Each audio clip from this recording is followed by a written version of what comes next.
शुभ की भांति शुभोपयोग परिणति। देखो ये शुभोपयोग परिणति को धूर्त अभिसारिका की उपमा दी है आचार्य ने।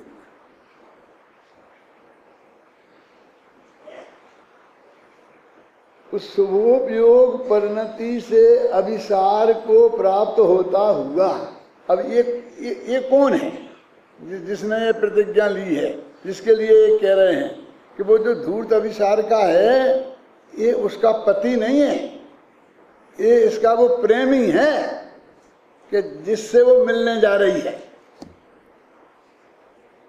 बनारसी दास भी कवि थे, उनने भी ऐसी अभिसारिकाओं की जिक्र किया है, भले ही नाटक के रूप में नहीं किया हो, लेकिन ऐसे छंद मिलेंगे बनारसी दास के नाटक समय सार में। बताता हूँ,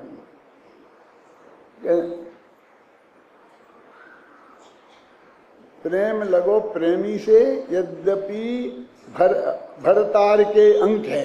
कौन सुनाएगा? उसमें एक छंद आता है दादा कि वो पति की गोद में बैठी है, यद्यपि भरता के अंक है, भरतार के अंक है, भरतार की गोद में है, तो भी उसका मन जैसे अपने प्रेमी से लग रहा है। ऐसा उदाहरण बनारसी दास ने दिया है। ऐसे ही ये सम्यक दृष्टि धर्मात्मा यद्यपि शुभाशुभ भावों के बीच में है, तो भी उसका मन तो उस शुद्धोपयोग परिणति से लग रहा है। बनारसी दास ने दिया है। वो छंद मुझे याद नहीं रहता, मैंने बोला ना, मुझे भाव पूरा याद है। यद्यपि भरतार के अंक है, भरता की गोद में है और मन उधर लग रहा है, और उसका वर्णन आज वार्तिक में मिलेगा ऐसा उदाहरण। सुनो अभी देखो, ऐसे अच्छी तरह देखना तुम, और जितने समय साल मिले ना 10-20 उन सब में देखना, और तुमको देखने का विकल्प 2-4 तो मैं ही दे दूंगा, अपने पास रखता हूँ मैं, सब रखे हैं मेरे पास, है ना, कि कुछ दूसरा अर्थ हो तो शुभोपयोग परिणति से अभिसार को प्राप्त होता हुआ, वो जिसने दीक्षा ली है, जिसने सर्वसाबद्य का त्याग किया है, जिसने शुद्धोपयोग धारण करने की प्रतिज्ञा ली है, अर्थात शुभोपयोग परिणति के प्रेम में फंसता हुआ। कौन? वो जिसने ये प्रतिज्ञा की है। यदि मोह की सेना को के बस बर्तन पने को दूर नहीं कर डालता, ये मोह के बस बर्तन पने ये कर रहा है ना, शुभ राग तो वही है ना, मोह ही है ना, राग तो मोह है ना, बर्तन पने नहीं कर डालता, तो ऐसा जो वो साधु है जिसके महादुख संकट निकट है, ये अनुप्रास देखो, संकट निकट, जिसके महादुख संकट निकट है। क्या मतलब? महादुख क्या होता है, संकट क्या होता है, निकट नहीं जानते। महादुख कहाँ है? निगूढ़ में। महादुख संकट यानी वो निगूढ़ में जाएगा। अब घबराना नहीं, पूरी बात सुनना कि कैसे उस शुभोपयोग परिणति, शुभोपयोग वाला तो स्वर्ग में जाता है, यदि वो निगोद में जाएगा तो हमारे तो भगवान ही मालिक है, तो हम क्या करें, तो हम कहाँ जाएंगे? हम तो शुभोपयोग वाले हैं, क्यों? और हमें शुभोपयोग भी बहुत कम होता है, अशुभोपयोग होता है। बोलो देखो कि नहीं, वो यहां से मर के तो स्वर्ग ही में जाएगा, घबराना नहीं। फिर वहां से देव एक इंद्रिय हुआ, तो वो देव गति से जा करके माने उतना पुण्य का फल भोग कर और फिर वहां से निगुत चला जाएगा। महादुख संकट का अर्थ है।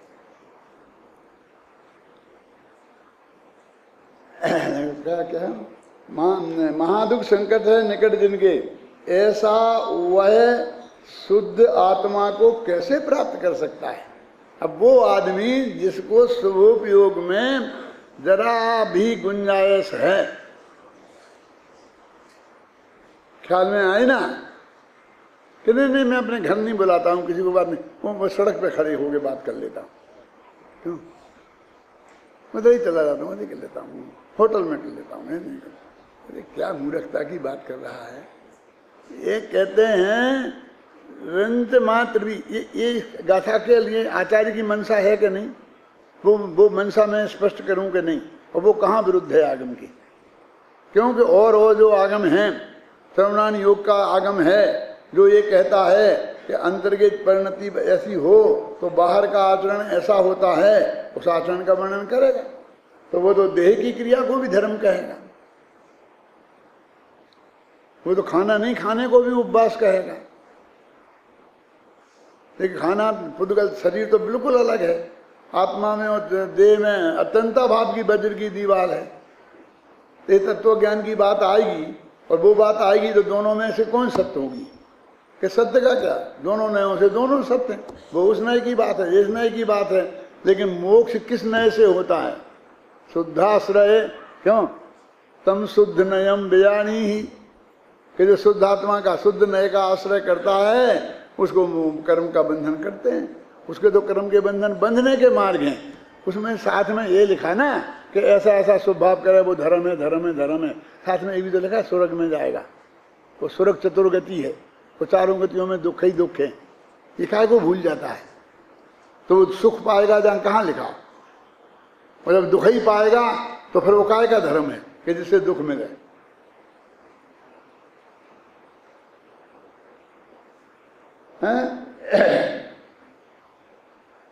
ऐसा वह शुद्ध आत्मा को कैसे प्राप्त कर सकता है? ऐसा वह माने वह मुनि।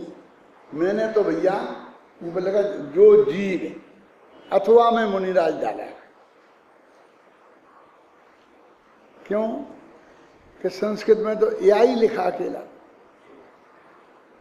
या खलु है, जो ही लिखा अकेला। जो हम तो नहीं कह रहे मुनिराज की बात। फिर तुमने मुनिराज कैसे घुसेड़ दिए? तुम अपनी बताओ कि इसलिए घुसेड़ दिया कि इसमें लिखा समस्त साबद्ध के प्रत्याख्यान स्वरूप परम साम्भाविक नामक चारित्र की प्रतिज्ञा करके।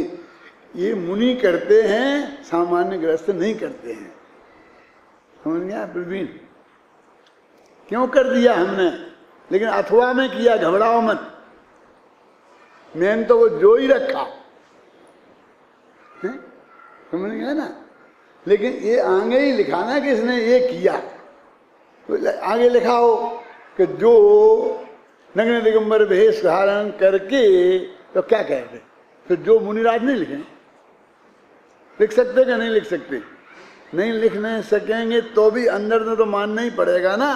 जो आगे के विशेषण लगे हैं उनसे किसकी बात चल रही है, ये बात आएगी। देखो इसलिए अब ये निष्कर्ष निकालते हैं भी खुद। मेरे द्वारा मोह की सेना पर विजय प्राप्त करने के लिए कमर कस ली गई है।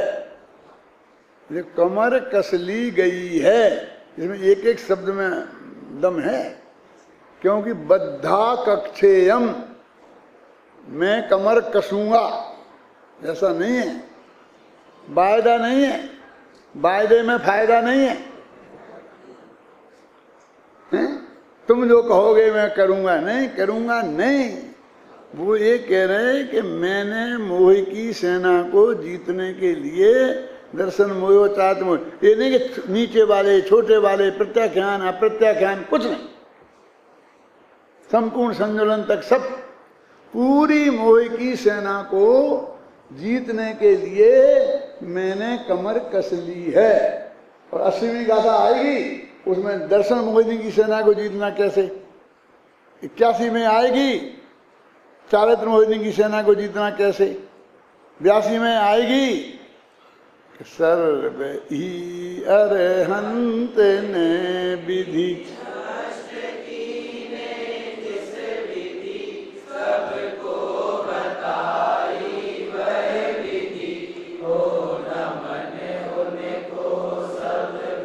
यही विधि बताई है सबको। वो यही विधि से भी उन्होंने कर्म के जीते हैं, जो विधि में बता रहा हूं यहाँ। अब बोलो, तुम्हारे 2 नंबर का माल नहीं है ये? क्यों? ये ऐसा ही छंद जो 82वां छंद है ना, ये कि पूजा की जयमाला में मैंने डाला है। किसे याद है? कोई बता सकता हो? बता, बोल बोल, खड़े हो गए। स्पीकर दे दो भाई इसे, हुए तो ले ले। चलो बोल जरा ढंग से, पूजा की जयमाला में। हाँ,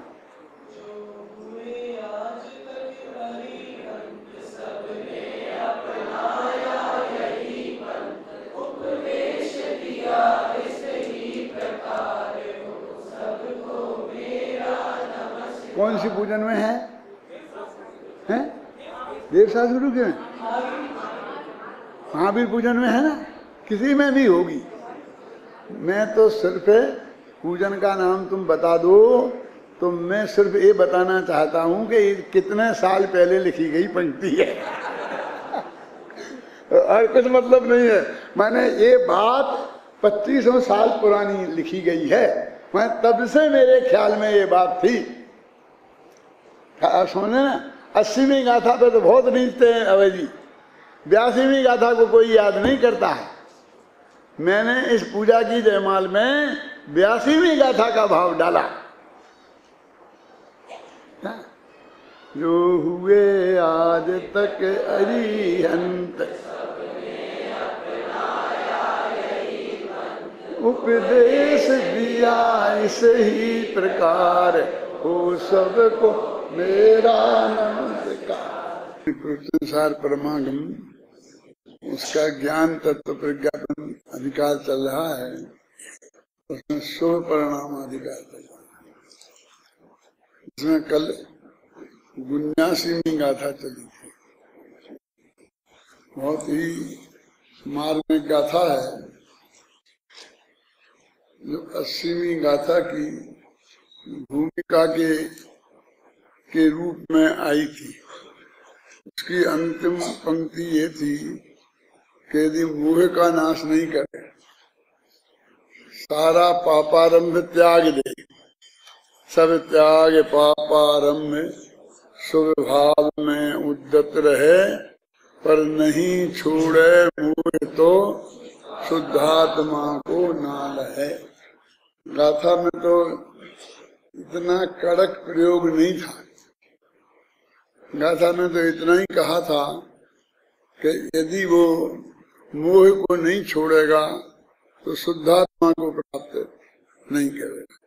सारे पाप छोड़ दे, त्यक्ता पापारंभम, क्लियर था ना। और शुभ भाव में सब प्रकार के उच्च कोटि से उच्च कोटि के शुभ भाव में पवित्र है नहीं ना। फिर भी यदि वो मोह का त्याग नहीं करेगा तो निश्चित रूप से वो अपने शुद्धात्मा की प्राप्ति नहीं करेगा। शाम को अपने बता रहे हैं अपने सुमन जी कि विशुद्धता में शुद्धता मानी के नहीं मानी, और मानी तो शाबाश, और नहीं मानी तो भाग्य प्रमाण। तेरे भाग्य में जो कुछ होगा तो होगा। एक बहुत बड़ी बात है, जिस दिन से हमको भगवान आत्मा को प्राप्त करने का तीव्र संकल्प जगा, सम्य दर्शन की प्राप्ति का संकल्प जगा, और उस दिन से जिस दिन हमें वो सम्य दर्शन की प्राप्ति होगी, उस शुद्धात्मा की उपलब्धि होगी, उसका जो बीच का पीरियड है वो अंतर्मुहूर्त भी हो सकता है और वर्षों भी हो सकता है ना। उस काल में इस जीव की क्या स्थिति होती है उसका वो वर्णन है ना। वहां से यहाँ तक पहुंचेगा ना। अब तो जब स्वप्न दर्शन हो जाएगा जो कर्ण लब्धि के अंत में होगा, कर्ण लब्धि में भी नहीं होगा। पांचों लब्धियां तो मिथ्यात्व की भूमिका में ही नहीं, ये ये भसम्मा दर्शन वाली, वो सम्यक चारित्र वाली लब्धियां अलग हैं।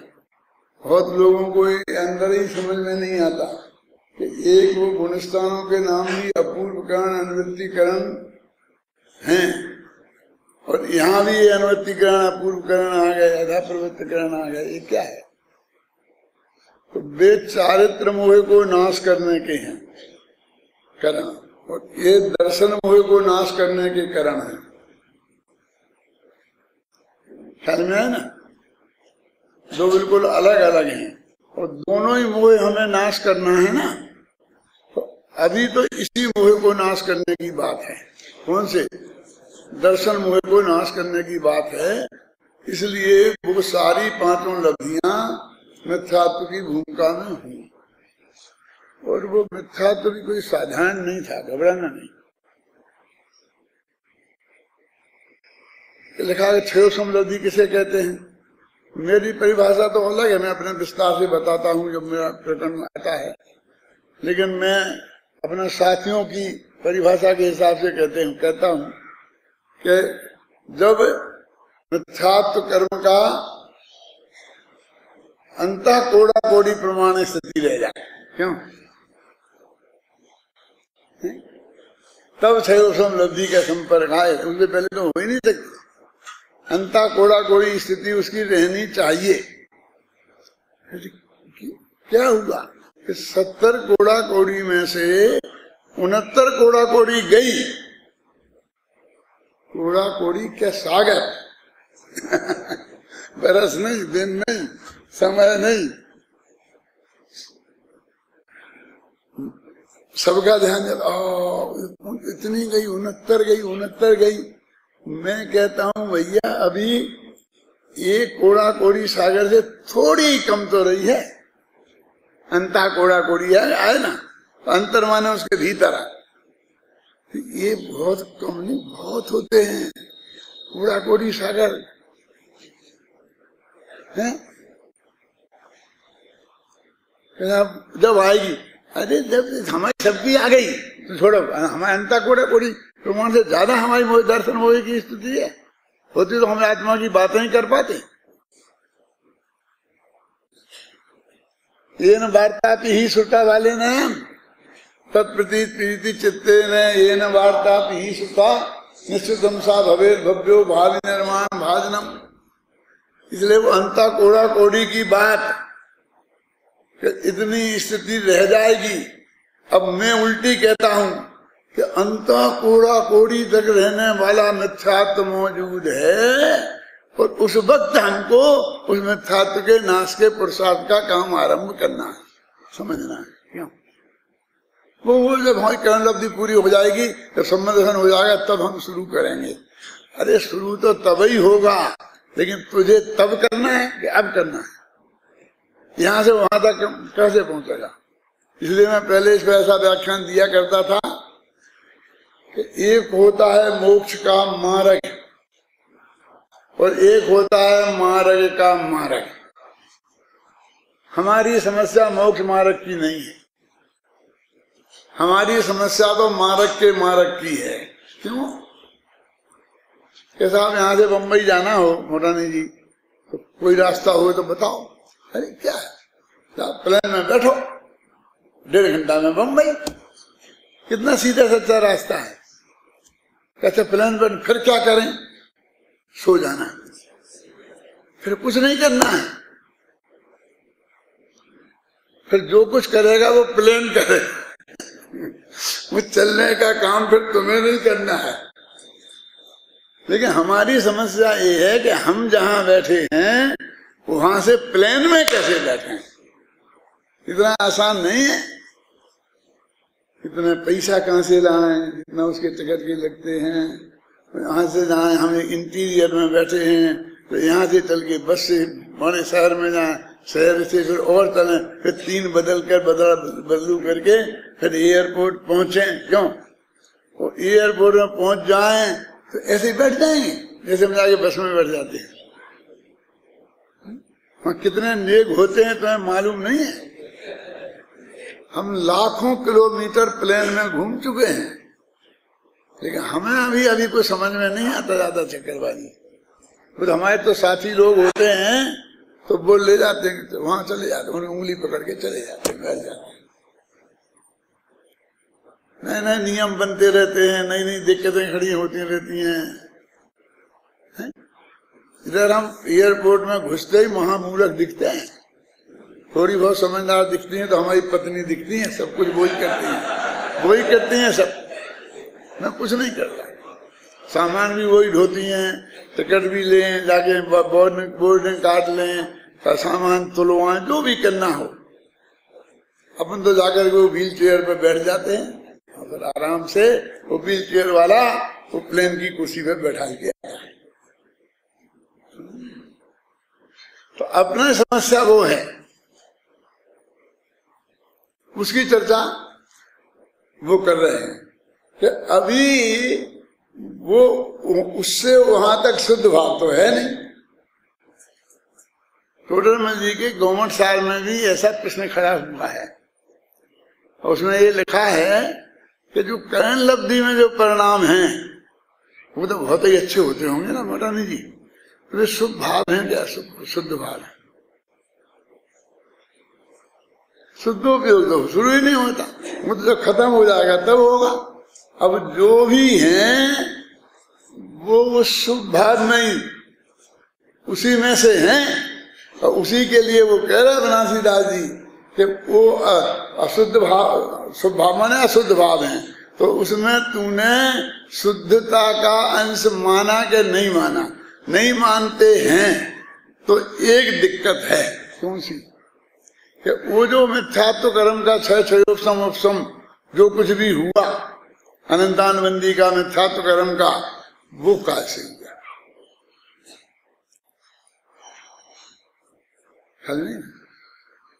है ही नहीं शुद्ध भाव, तो फिर वो हुआ तो उसी बीच है। जब हमको सम्य दर्शन हुआ तो उसी के पहले हुआ ना वो खत्म। उस वक्त तो मिथ्यात्व का उदय नहीं है ना, उस वक्त तो मिथ्यात्व का अभाव जैसा भी होना था, क्षयोग समरूप, उसको ही हम अभाव ही नाम से कहें, है ना। तो वो तब तक तो था ना, तो वो काय से हो, तो शुभ भाव से मानना पड़ेगा। इसलिए वो कह रहे कि वो शुभ भावों के बीच में वो हमारी शुद्धता का अंश है, उसकी वजह से है। गुरुदेव कहते थे, बहनश्री कहती थी कि वो दृष्टि का जोर अंदर में आगम ज्ञान से गुरु के मुख से सुनकर जो त्रिकाली ध्रुव भगवान आत्मा हमारे ज्ञान का गेय बना, वो हमको इतना अच्छा लगा, इतना अच्छा लगा, इतना अच्छा लगा कि सारे जगत को हम निछावर करने के लिए तैयार हैं उससे। और सारे जगत से हमने दृष्टि हटाकर अपने आत्मा में लगा। ये सब प्रायोग लब्धि में होता है, और हो करके जब हम करें लब्धि में चढ़े, अब उसमें अब आपका वो करुणा योग है ही, धर्म का कहता तुम्हें बहुत तो कहेगा कि नहीं, हम तो एक समय पहले तक भी नहीं माने, हम तो उसके बाद ही ना तुम्हें नाम जब रखना हो रख लेना, लेकिन वो है ना कुछ। गुरुदेव कहते हैं कि उससे वो दृष्टि के जोर से उस मिथ्यात्व का नाश हुआ, कि जिस दृष्टि के मात्र जोर से वो मिथ्यात्व का नाश हो गया तो कितना कमजोर है वो, और हम कितने ताकतवर हैं। वो असली चीज तो अभी आई नहीं, वो हथियार तो अभी खुला ही नहीं, वो चक्र तो अभी चलाया ही नहीं है? और उसके पहले इसका नाश हो गया।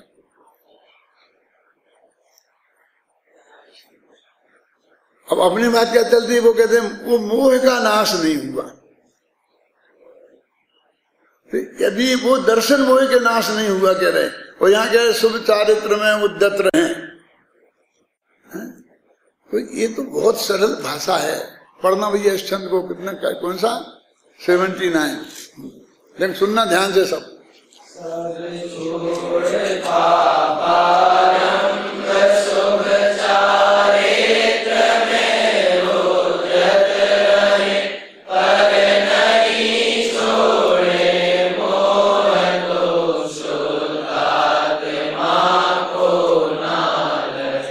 उसमें समझाने के लिए कुछ है? सीधी सीधी 4 बातें कही, सारे पाप छोड़ दिए, अब क्या रहेगी? अब इस पे बहुत व्याख्यान हो सकते हैं। सारे पाप गिनाओ और फिर उनको छोड़ा हुआ बताओ। क्यों? पूरी किताब लिखी जा सकती है सत्ता पापारंभ हम इस पे, और शुभ भाव में उद्धत रहें इस पे भी एक किताब लिखी जा सकती है, और नहीं छोड़े मोह इस पे भी एक किताब, 3 किताबें तो लिखी गई। 3 बात, 2 तो हो गई, ऊपर वाली 2 कौन सी हैं? वे तो हो गई। मैं तूने पापारंभ में तो छोड़ दिया और शुभ भाव में तो आ गया, अब तुम अभी भी मोह रह गया। अरे वो मोह की भी परिभाषा बताएंगे तो तुमको ऐसे लगेगा इसमें क्या दम है, इसके लिए क्या करना है, मालूम क्या करना है? वो मोह क्या है? ये उत्तरकाली देव अपना भगवान आत्मा है ना, जो गुरुदेव सिंह ने अपन को दृष्टि का विषय बताया है, ध्यान का ध्येय बताया है। अभी उसकी व्याख्या में नहीं जाऊंगा गहराई में, तो वो उसके मैं उसको ज्ञान पूर्वक, उसको अनुभूति पूर्वक कह लो, उसके ज्ञान पूर्वक वो ज्ञान का ये बने, और बस ये मैं हूं, बस इतना ये मोह का नाश है, बस खत्म। ये नहीं हुआ और कुछ नहीं, समझे ना? और वो अभी विद्यमान है, वो आत्मा ने दिखा नहीं, पर आत्मा के जो चारों तरफ लगे हुए जितने भाव हैं 50 प्रकार के, वो सब हमें दिखाई देते हैं, और फिर उन्हीं में से हम धर्म कर लेते हैं। वो जो होगा ना, वो जो त्रिकाली ध्रुव जो दिखेगा, और उससे जो मोह का नाश होगा, तो शुद्धोप योग तो भैया पैदा होगा तब। वो उपाय क्या है? वो तो होगा तब होगा। आप कहते हैं चौथे गुणस्थान से शुद्धोपयोग है, चौथे गुणस्थान से पहले नहीं है, तो वो चौथा गुणस्थान होगा तब होगा ना। बहुत पहले विद्वत परिषद की एक मीटिंग बीना में हुई थी, बहुत माने कितना, कम से कम 55 वर्ष पहले बीना में एक विद्वत परिषद की मीटिंग हुई थी, और उसमें सब्जेक्ट क्या था मालूम आपको? कि पंडित फूलचंद जी सिद्धांत शास्त्री ने एक जैन वो तत्व मीमांसा नाम की किताब लिखी थी, और वो पहले सोनगढ़ में पढ़ी गई थी। भाग्य से हम भी वहां मौजूद थे, तो दो 4-5 विद्वान बैठते थे, तो हमें भी, हमारी एंट्री भी उसमें थी, गुरुदेव के सामने पढ़ी जाती थी, और हम भी उसमें पूरी हमने सुनी थी। फूलचंद जी साहब की वो किताब फूलचंद जी को उसमें पढ़नी थी, और विद्वत परिषद की कार्यकारिणी की मीटिंग थी, और वो विद्वत परिषद से पास कराना चाहते थे।